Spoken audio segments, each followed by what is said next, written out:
Shot and killed by your own son. Who could have imagined the nicest boy in Wilcott was capable of such devastating carnage and violence?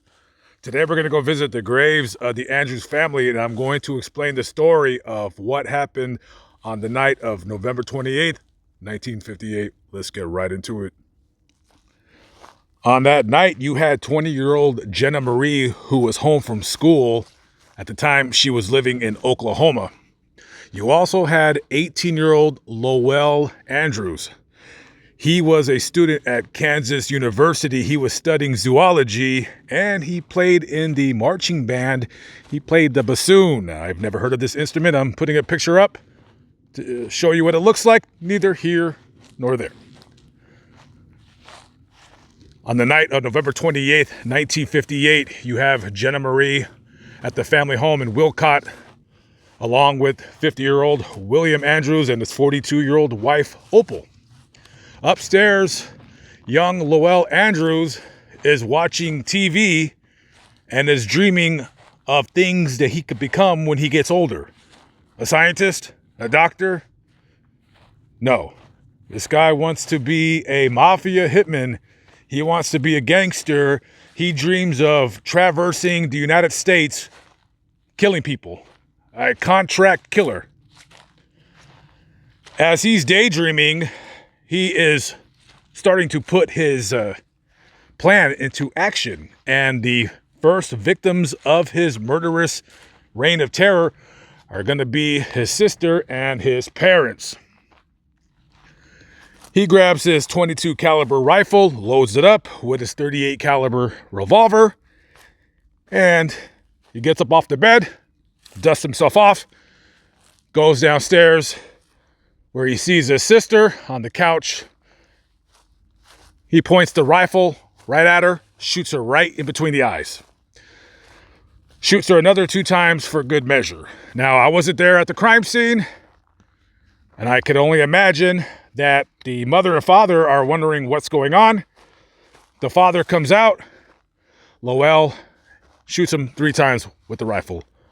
Boom, boom, boom. He sees his mother, and he gives her the same treatment. And he notices that his father is still kicking. He's still alive. So, for good measure, he takes the revolver and in total shoots his dad with the rifle and the revolver 17 times. As he's doing this, his mother is trying to crawl towards her husband in some futile way of trying to protect him, and he gives her 3 more shots just to even out the score, if you will. So afterwards, this guy just killed his family. Now, what would you do if you just killed your family? Well, you probably wouldn't know because you don't think about insane, disgusting things like that.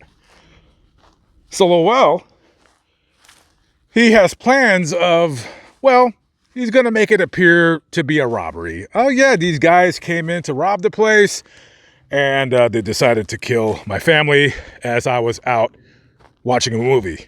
Oh, of course, I got to go watch the movie. So to establish his alibi, he goes back to his apartment where he lived in Lawrence. Lawrence is about maybe 45 minutes away west of Kansas City. He goes to his apartment so he can establish his alibi. He sees his roommate or neighbor or what have you, and he says, oh, hey, I'm here to grab a typewriter because I have an essay to do, what have you. Gets the typewriter, gets to his vehicle, and he goes to the movie theater and watches a movie. And then he goes back home, and he discovered that, oh my gosh, somebody just shot and killed my family. So immediately he calls 911. It's about 1 o'clock in the morning now, November 29th, 1958. And the police come and, oh my God, what do we have here? We have 3 dead people and blood everywhere. Just a horrible, horrible scene that you will not see in any part of the United States, especially in Kansas. So the police, they immediately ask him, well, what happened? And the first thing that they noticed about what Lowell is doing in his demeanor is that, number one, he's playing with the dog because the dog needs some attention.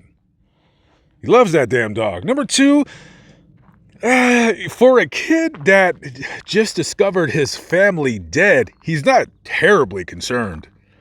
Not at all. As a matter of fact, it's almost like he called the police to complain about a cat being up in the tree. That's about as concerned as he was. And it wasn't his cat. So the police are talking to him, and things are not looking... things are just looking kind of bad right now. The police have a funny feeling just about the way he's acting. So they take him down to the station to interview him as the detectives are casing the family farm. They're dusting for fingerprints. They're checking, where the blood is. They're doing all that the detectives used to do back in those days. So they get him down to the station and they say, okay, what happened? And he's like, I went to go see a movie. Oh, wait, no, not the movie, but I had to go get a typewriter for an essay. And then I went to go see a movie, and then I came home and my family's dead. Now, why is this guy not crying? You're an 18-year-old kid, and he was known in the area to be like the nicest kid in Wilcott. What happened? Who knows? So they're talking to him, and something's not right. And one of the police officers, detectives, he talks to the other guy and he says, why is this guy talking to us like his car has a flat tire and he's just, stuck on the side of the road and everything's going to be all fine as soon as he changes the tire? So finally, they start grilling him for, what happened. Now, there's no murder weapon, and later on, they would go to only find parts of the murder weapon. They're talking to him. Finally, they probably just are talking to him into the wee early morning hours of November 29th, 1958. They want answers. They want to know what's going on. Finally, he wants to talk to a minister. So they bring in the family minister, and before the detectives leave the room, he says, hey, can you get me a Coke? Okay, yeah, we'll get you a Coke. They bring him a Coke. The minister comes in, and the minister says, what happened? And, well, he confesses his sins. He tells them, I killed my family. So the detectives are asking, well, why'd you kill your family? And he says, I don't know. And they say, well, where's the gun? And he said, well, after I killed them, I took the weapons apart and I threw them over a bridge into a lake. So they go to the lake and they go diving for the weapons. They found only parts of the revolver and the rifle. They didn't find all of them. So immediately they convicted him. Not convicted. Immediately they charged him with 3 counts of first-degree murder. This kid goes to court. He tries to plead insanity, saying that he's schizophrenic. The court-appointed psychologist says there's nothing wrong with this dude. They go to trial, and he is found guilty, and he is sentenced to hang. That is back in the day when Kansas had the death penalty.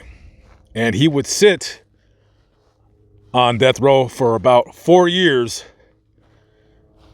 where he was finally hung November 30th, 1962, 4 years and 2 days after the murders happened. This is the grave of the Andrews family. Amazing. So you're wondering, or maybe some of you are wondering, where is the killer? Where is the grave of the person who murdered this poor family? He's right there, buried next to the people that he killed. This is the murderer. And, when the detectives were asking him why did you do this? There was no point. Well, what he said was, quote, you get a load of this. I'm not sorry, and I'm not glad I did it. I just don't know why I did it. This dude said that he wanted to inherit the family farm and all of the money that his parents had so he could live the life of a gangster. By the way, his family only had $1,800 in their bank accounts. This guy was just a nutcase. That's it. That's enough for him.